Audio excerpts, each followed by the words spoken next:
are some of the principles that make good public finance?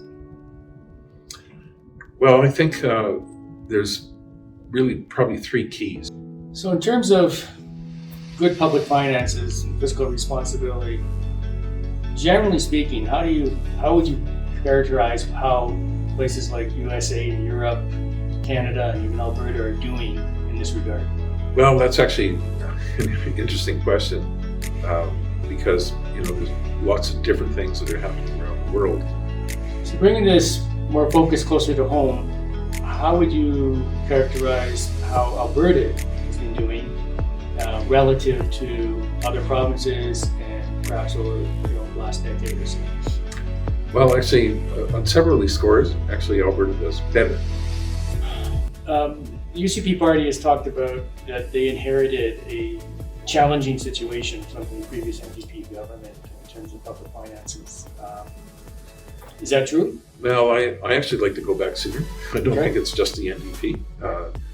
I like to go back to the last year's Klein government. I know you recently wrote an article in the National Post about the Alberta budget, and so perhaps you can just summarize your thoughts on that budget. The Alberta budget, it was election year budget, so you can always say, well, there was a lot of spending, but actually when you look at it, spending during a high inflation period, we're talking about inflation that's 5-6%. Actual spending only went up 4%, total in 4%.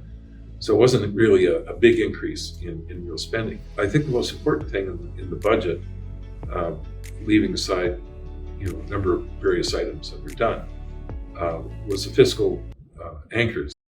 It's my pleasure to introduce you to Dr. Jack Mintz, who in my estimation is one of Canada's foremost thinkers, economics and economic policy in Canada. He was professor of economics at Queen's University from 1978 to 1989, professor of economics at the University of Toronto from 1989 to 2007, and president and CEO of the C.D. Howe Institute from 1999 to 2006. He's the founding director of the School of Public Policy at the University of Calgary. He is a nationally renowned expert on public finances and tax policy and a frequent contributor to the national conversation via national and local media. It's an honor to have him here today to share his thoughts on the latest Alberta budget and other financial issues within Canada. Can you please briefly describe to me, Dr. Mintz, about some of your work and expertise? Oh, thank you very much, Myles. It's a pleasure to meet you today. Well, I've been involved in public economics ever since I was very young. I started off actually in the University of Alberta, starting with history, which is still a favorite subject of mine. But I switched into economics and I immediately got into basically the economics of government, public spending, taxation, fiscal policy generally, because I was always very interested in public policy as a personal interest. And at a later time, I ended up working for the Alberta government as a student during the summer. I did my master's at Queen's University. I went up to the Economic Council of Canada in Ottawa for a year, where I actually met my wife, which was probably the most important part of that year. But I also worked on a banking study that actually was my very first and very controversial paper that came out because I was estimating excess profits earned by banks, which for some reason banks didn't really enjoy it very much, that paper. But it was very influential because it was evidence about the need for opening up the market to more entry in Canadian banking.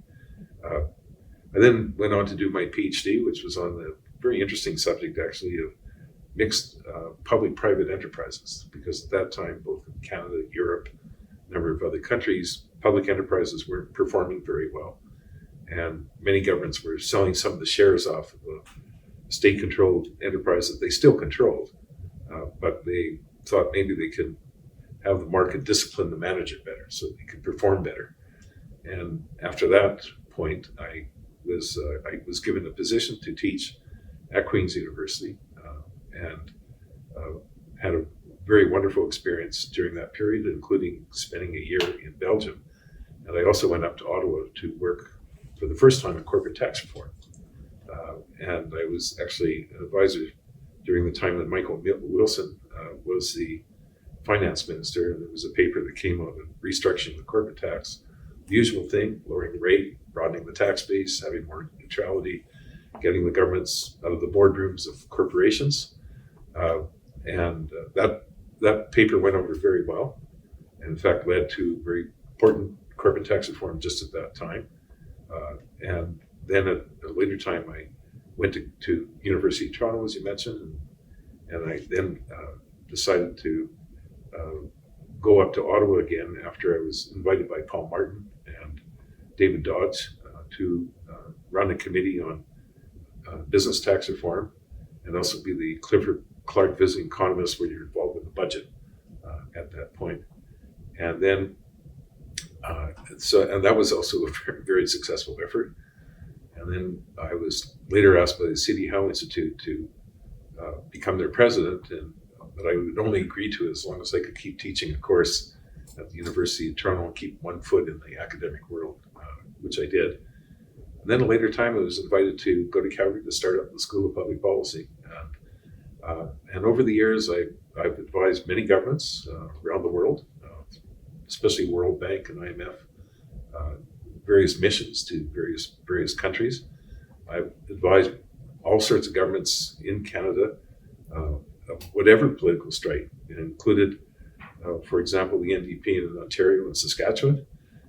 It also included the Alberta government, as well as the BC government and Prince Edward Island governments. Some of them were liberal, some were conservative. Didn't matter. As long as people were interested in whatever I had to say, then I was willing to provide whatever advice that might help them. It's quite an impressive history there. Some very interesting projects. Perhaps you could lay out for you, what are some of the principles that make good public finance? Well, I think there's really probably three keys, I think. First of all, on the spending side, you really want to have programs that are effective, delivered at as low a cost as possible. So in other words, well managed, and also they meet the kind of demands that society has at that point. And of course, that's the toughest part, is determining, what people want and need. But governments throughout the world, they've been very concerned about providing a social safety net and making sure that they can get some economic growth in the economy, because if the economy is prosperous, there's more money to be spent, including governments getting more tax revenues and being able to support the kind of public services that are needed. So it's balancing, both the economic and the social needs with the kind of programs that one wants to have. In regard to taxation, every tax has some cost associated with it. But there's some taxes that cause more economic cost than others.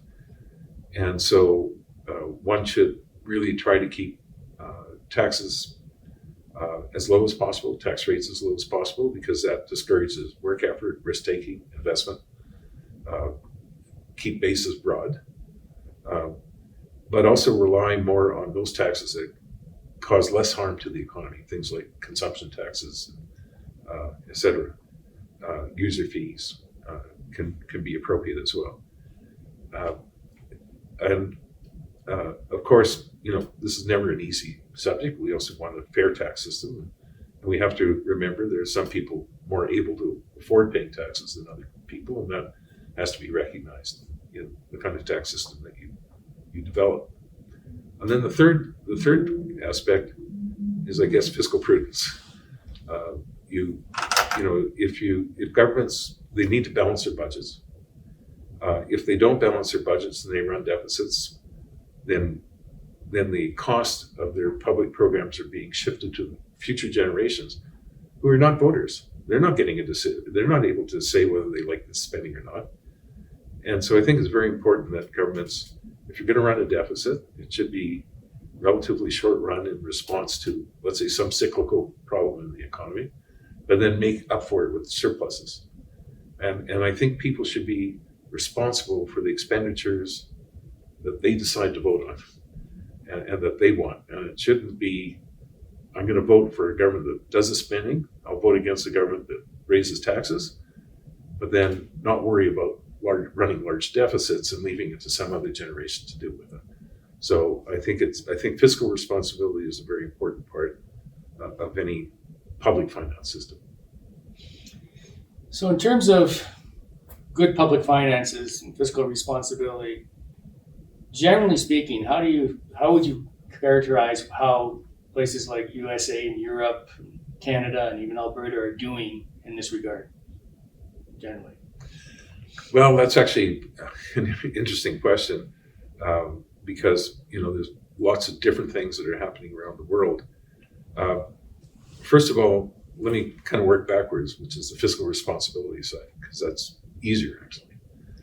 I think one of the things we need to worry about is the significant accumulation of debt now by the public sector to levels we haven't seen since half a century. The U.S. is running gross debt as a share of GDP now close to 130%. In Canada, this is all government, all levels of government.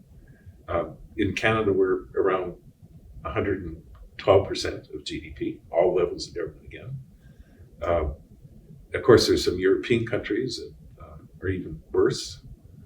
Some countries that do much better, like Australia and Norway. But the main point is that we have been having this run up of debt. At the same time, there's no great world war like World War I or World War II, which was a period where debt was required as we had to finance significant wars that went on at that point. And so that I think the fiscal responsibility side has been lost. And we're now seeing it now with the subsidy war now in energy transition. In fact, I would argue that Joe Biden, as President of the United States, has unleashed a subsidy war that we have never seen any likes of for some time. And I think it's a very big concern. We're now seeing European countries throw subsidies at all sorts of industries for the energy transition. We have that happening in Canada. We just had a budget that had another $80 billion worth of subsidies. And we have to sit back and ask the question, are these subsidies really needed to the level they are? It's the same thing that happened during the pandemic. We needed to support the economy. But Canada and the United States went overboard. I mean, who ever heard that during a recession, household incomes will go up by 11% on average, which means some people did better and some people not as well. And that happened because we had a federal government that just went out and just carried out as much spending as it wanted to do. And as a result, pumped up everyone's income. Here we had a supply shock. People couldn't work during the pandemic. We finally got back to work. But they had all these stored up savings. And we still had a number of problems, supply chain problems, other issues that were going on, like shortages in food, shortages in oil issues, then the Ukrainian-Russian war. All these things adding to heating up the economies with inflation, plus central banks, not just Canada, but also Europe and in UK and the United States, accommodating all this deficit spending by the governments that actually led to monetary expansion that helped also contribute to more inflation. So this is what happens when you don't have more of an eye on fiscal responsibility. This is not to say that we had to do something during the pandemic, but we went over the board and the United States went over the board. In fact, the United States is still on the running large deficits and not worrying about the unleashing of their subsidy war because U.S. feels, well, we're a currency that everybody has to use for trading. And so we have the ability to absorb these deficits because people aren't going to ruin our credit rating, for example. And so the United States feels that, well, we can run all these subsidies and we don't need to worry about our deficit. but most countries don't have reserve currencies. And it's a real problem now because the money that is being spent on these subsidies, which I would argue some of them are not necessary or not the level that is needed to achieve the kind of goals that we're trying to reach. But they're running these subsidies, which means either you got to start raising taxes, or you have to cut spending like on healthcare and education, or you leave massive deficits for the next generation. And I'm very concerned about this, actually, as a major problem. So this is an example of what happens when you lose fiscal prudence. Now I can go on about tax policy and I can go on about spending, but I think this really encapsulates, today, the serious problems that we're facing, as a result of governments becoming too zealous and too uncontrolled in what they're doing. Okay. So bringing this more focus closer to home, how would you characterize how Alberta has been doing relative to other provinces and perhaps over the last decade or so? Well, actually, on several of these scores, actually Alberta does better. It's been fiscally more prudent because of even before the pandemic, the Alberta government said, look, our per capita spending, which frankly was too uncontrolled for over a decade in Alberta, our per capita spending on healthcare, education was higher than the other major provinces in Canada, and we need to bring that spending down. So there was an attempt to basically bend the cost curve down by the Alberta government, and that has helped. That's really helped a lot. Now the other provinces are spending more, and now Alberta has the same per capita spending as Ontario, roughly, as BC and Quebec. So it achieved its objective in that score. But what people don't realize is that Alberta was able to balance its budget earlier, not just because of the higher oil prices, which did happen, no question, that was a big boom to the economy, but also because they controlled spending. And in fact, if you take away the oil price increase in 2020, in the previous year, not the current year, Alberta would have, well, let's put it this way, Alberta would have not been able to balance its budget the previous year had it not been for controlling the spending as well. It wasn't just oil prices that led to a balanced budget. I don't think people really appreciated this very much. Anyway, Alberta's debt now as a share of GDP is only 11%, far less than all the other provinces in Canada. If you include the federal debt and Alberta's share of that federal debt based on GDP, its share of GDP, it's more like 69%. So not as bad as United States or Canada as a whole, but still we have to remember we have a share of that federal debt as well, and so now that is around 69% that Albertans are going to be responsible for a debt, which means that we're not out of the woods. And we also have to remember we don't include all of debt in the private debt. No, all the public debt, because there's unfunded healthcare. The biggest expenditures in healthcare are in the last couple years of the life of the person.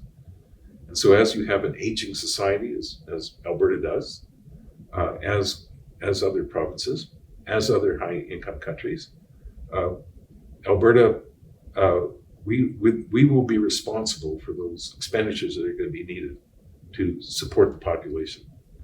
That's like another debt that we have right now that we're not saving for necessarily for the future. So if you include that makes the debt GDP ratio even higher. And also unfunded pensions like the old age security and a number of other things like the age credit. You can go on to a number of other things that are affected by aging in society. And that's another, that adds on to the debt. So for example, I would normally add on about another 50% of GDP, at least for Canada as a whole, if you include these unfunded liabilities that are associated with this debt. So it's a pretty serious issue. Alberta, though, is a little bit better off, because Alberta has a younger population, at least on average. It's the median age in Alberta is about 2 or 3 years younger than the average for Canada. But we shouldn't think that we have a tremendous advantage when it comes to aging, because like other high-income countries, we have a relatively older population. It's rapidly aging over the next 15 years. But our average age is rising almost about 2 or 3 years in Alberta, very similar to the rest of Canada. We're just still have a bit of advantage in aging. But when you look at our average age, it's actually about the same as the United States. The United States is slightly younger than Canada. And in fact, that means that we will be, as a country, as Canada, we'll have a shrinking share of the population in North America, which I think people don't realize, but it means that, we will have less as a result. But at least Alberta has some advantage rest of the Canada with respect to that. The UCP party has talked about that they inherited a challenging situation from the previous NDP government in terms of public finances. Is that true? Was there a particular challenge that we inherited in 2019 when the Conservatives took over? Well, I actually like to go back sooner. I don't think it's just the NDP. I like to go back to the last years of the Klein government. I'd like to especially talk about the Stelmach government, because I think Alberta should have, during periods of very high oil prices, had allowed spending to go up too much. In fact, that's one of the biggest problems for Alberta, is that when oil revenues come in, there's no cap on spending, like keeping it as a share of GDP. And in fact, in 2007, I did a study for the Stelmach government on savings. In fact, we predicted that the government was going to have deficits for quite a few years if they didn't cap spending to at least grow with GDP in the economy.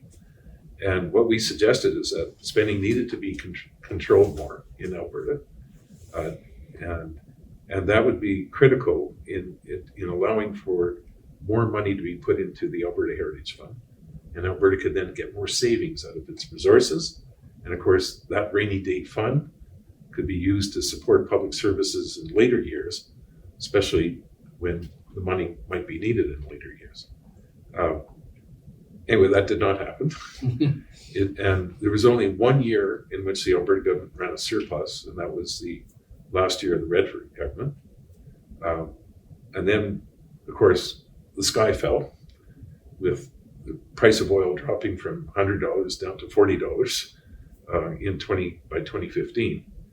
And there, the NDP government, they did face a difficult time, but they still ran deficits.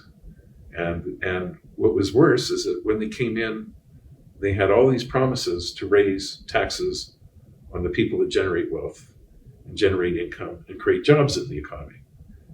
Raising the corporate tax rate from 10 to 12%, I would argue, was a huge mistake. They undertook a royalty review that in the end didn't raise royalties, but it created a lot of uncertainty just at a very bad time. And when you did look at their spending, it didn't go up, tremendously, but there was no attempt to try to constrain it.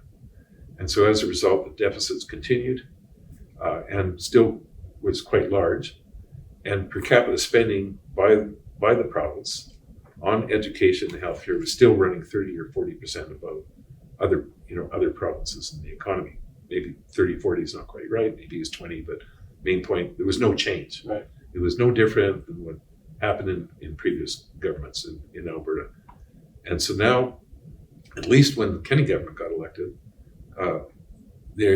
there was a constraint on spending, and spending did get controlled, and it came down to a level of other provinces, the other big provinces.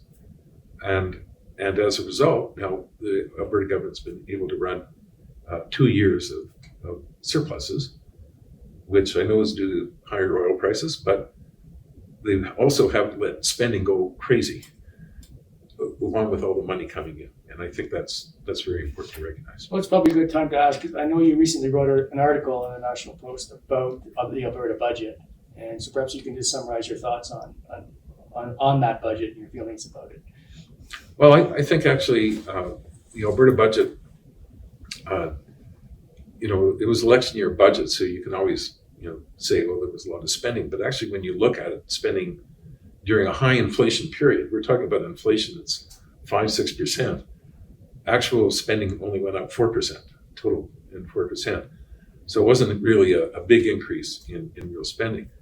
And I think the most important thing in the budget, leaving aside a number of various items that were done, was the fiscal anchors that Travis Taves, the Minister of Finance, brought in. And it was really, those fiscal anchors are trying to do two things. One, make it clear that the budget should be balanced, not just this year, but as a fiscal anchor in the next year and many years coming down the road. And that's important. That's a very important fiscal anchor to have.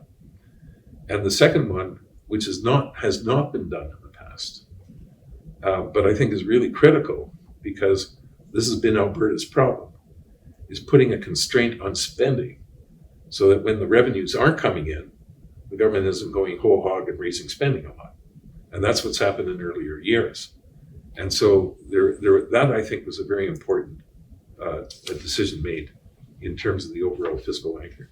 So I think the government that was a really brave fiscal anchor because not many governments are willing to control spending. And in fact, one thing I noticed the NDP, for this campaign, they're going to have, they're saying they're going to balance a budget. Good, glad to hear that because I think it's important for governments to do it. But there's no constraint on spending in their fiscal anchors. They say they'll have a certain amount of resource revenues, which they didn't identify, that they would allow to be used for spending and cap that and just allow that to grow. Well, I was looking at the numbers for this coming year. Maybe out of all the resource revenues coming in, there might be $1 billion that could be saved. And so really that cap doesn't mean very much because what's going to really happen if the resource revenues don't grow that much or go down from because right now there's $18 billion in resource revenues expected next year. 17 billion of that will go into spending under this cap concept that has been proposed. And to me, that's not really achieving anything. I think the key is to try to put some cap on spending. And I think that was a really excellent part of the fiscal anchor that was brought in the last budget. Okay, moving from Alberta back to federal level, February 28th, the federal government announced its own budget. What's your initial thoughts on that? Well, I have to. I was very busy this week, so I haven't been able to digest all the budget yet. It's one has to have time to read 370 pages, but that's the way federal budgets are these days. However, it was a little bit more, I would say, directed and focused this budget than I've seen in the last two budgets, where there was a lot of displaying around revenue on different priorities. But I think the biggest disappointment I had is that the federal government has had a weak fiscal anchor in the first place, which is to say the debt GDP ratio shouldn't go up. And I hate to say this, I was in finance back in the 80s when governments used to promise that they would not let their debt GDP ratio rise, or it would peak next year, but then after that fall down. And they never did it. They never accomplished it. Neither did the Liberals, nor when the Mulroney government got elected, they didn't do it either during their time. It wasn't until the Chrétien government got elected that finally, it was a real serious attempt to try to deal with the deficit and the accumulated debt. Why? Because Canada almost had to go to the IMF for funding, which is a terrible thing to happen for a G7 country. So today, now, our debt GDP ratio is, it went up from 30%, roughly around 2015. It's now close to 50% at the federal level. The Minister of Finance, Christopher Freeland, said that she would keep the debt GDP ratio from not rising. In this budget, she broke her promise. The debt GDP ratio has risen, and there's more spending, and there's no aim to ever balance the books in Canada. And I went through when I was in Department of Finance back in the 80s, and the 1980s, and seeing what Canada did during that time. I just feel that we're repeating that in maybe not as much as at that point in time, but we are going through a situation at the federal government where there's not sufficient control over spending, especially now when you look at the public service in the federal government. It has gone up by 30% the number of employees from 2015 to 2022, and as well known, they've also spending a ton on consultants. It's be one thing if they, were letting more people internally run programs and having fewer consultants, but instead we're getting expansion of both. And the big question: are we getting better productivity out of the federal government? Well, I would argue no, because we still can't run a good defense system. In fact, basically, we just had Joe Biden here telling us we need to spend more money on NORAD, which we are now making a commitment to do. But we still have not agreed to the 2% target for spending on defense. We certainly don't have much of a Navy. We don't have much of an Air Force, and so it's very disappointing to see that we can't, at the federal level, carry out one of the most important responsibilities that the federal government has. We know that there's been huge issues, getting passports. I know people who've had to wait long periods before they got their old age security payment, and for people that are many seniors who only have maybe $30,000 in income, if you have to wait 6 months to get your old age security, that's a terrible thing. And we also know that there've been problems in visas. The Canada Revenue Agency, to try to get a terrible number for a foundation can take a year, where one time it used to take a very short period. There's all sorts of examples where the federal government is not doing what it should be doing, and yet it's 30% bigger in terms of the employees. And I think this is an example where there's not enough control that's going on to make sure that governments can provide what's needed. And I just worked with one of the departments at the federal level on a particular issue, and they have severe difficulties with their IT. And we know how important it is to have a good IT system. We know that the Phoenix system for paying people is still not working at the federal level after all this time. But in this case, this department, they don't have properly functioning printers. They don't have properly functioning some of the audio equipment that they need, video conferencing, things like that. It's behind the time. And we also know that, if you invest in more in capital, you can also save some labor time too. And so there's a real need for better management at the federal level.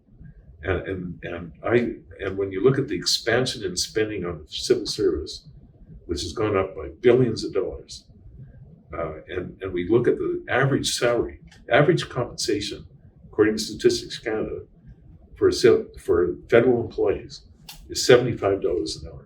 That's actually, it's compared to $40 in manufacturing. And when you compute what would be the annual salary, this is including benefits, for an employee, the average salary is $150,000. And I can tell you there'd be a lot of Albertans and a lot of people in other provinces that would pine to have a $150,000 salary. So we need to get better control at the federal level. I mean, their productivity has plummeted, and they are overcompensating their employees, and this is a cost on taxpayers. And of course, when you have a bigger number of employees, they'd like to find new programs to start and more spending. So it's cumulative. And so we need a completely new view of what the federal government should be doing. Other than that, everything is going great. Well, that brings another question then, is what's your view of the federal government's just transition, and do you think it's going to be successful? Is it a good idea? How do you want to go about it? Well, I think the question is, what do we mean by just transition?